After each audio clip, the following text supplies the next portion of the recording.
So how does one person, when they're out building in the middle of nowhere, lift heavy beams 8, 10, 20 feet, 30 feet into the air without renting heavy equipment and costing you hundreds of dollars? Well, the answer lies in, well, how did they do it before they had heavy equipment?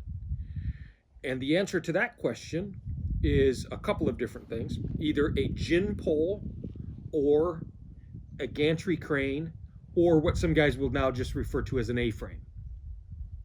So that's how you lift things into the air, no matter how heavy they are, and complete your building project on your own. So I'm going to use this as an example. So when I built this pavilion, it was the same thing. I had to lift that 20 some odd foot long beam 21 feet into the air, and it was 300 pounds. I didn't have the ability to do that, nor did I have any heavy equipment to do it.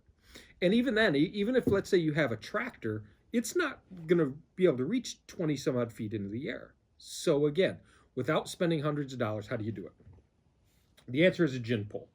So I created a gin pole, and what a gin pole is a pole that goes straight up into the air, and at the top you attach a block and tackle, and I'll explain a block and tackle in a second.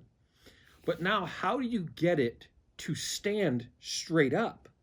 That's the next problem. Well, you essentially tether it to trees. So this end will go out, and you can use rope, you can use chain. I used aircraft cable with kind of a winch system. And then the same thing here. So you have one line going this way to a tree, you have another line going this way to a tree, and that tension is keeping it straight into the air.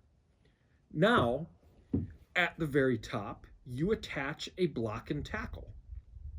A block and tackle is a mechanical advantage of a rope and pulley.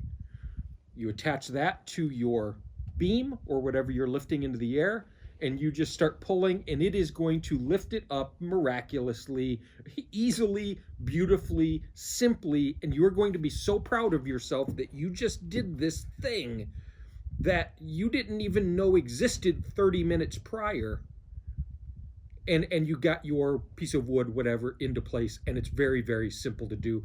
It's not backbreaking, and when you start using that block and tackle and the mechanical advantage, you will be shocked at how easy it is to move a 200 or 300 pound piece of wood into position. So that's it. I'm going to try to share a couple of diagrams that I have, because this was really, for me, this was a really difficult area as how am I going to move these things into position. And once I did it, I was so happy and proud of myself that I accomplished this.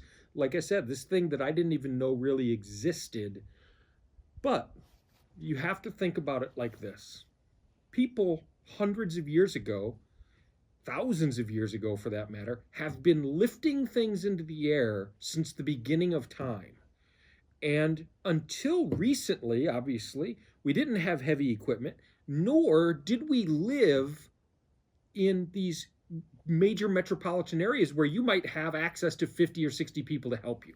Now, the Amish are famous for barn raising, right? A whole community of Amish will come out, and that would happen in the frontier as well. But there were obviously instances in history when it was one or two people building something. And how did they accomplish it?